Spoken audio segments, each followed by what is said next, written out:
ალიკა დაბადებიდან ვერ დადის. ფეხები გამრუდებული აქვს და დგომა შეუძლებელია. ყავარჯნებით რამდენიმე ნაბიჯს ძლივს დგამს, ძალა მალე ელება, მაგრამ კიდევ ერთი უბედურება არსებობს. მუცელში ახალი წარმონაქმნი აქვს. გამოკვლევისა და ოპერაციის გარეშე მისი სიცოცხლე საფრთხეშია. შესაძლებლობა არ აქვს. საბრალო კაცი მკურნალობას აჭიანურებს, ხოლო წანაზარდი იზრდება. ყოველდღე ინვალიდის ეტლით მიდის უფასო სასათილოში, რომ იკვებოს.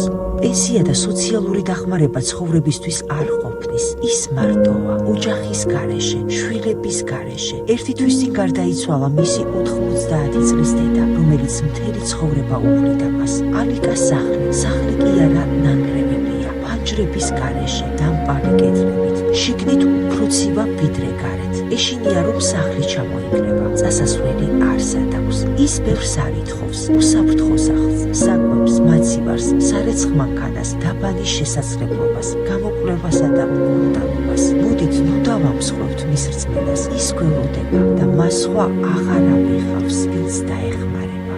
გადარიცხეთ ნებისმიერი თანხა ჩერნოვეცკის ფონდის ოფიციალური საიტის მეშვეობით.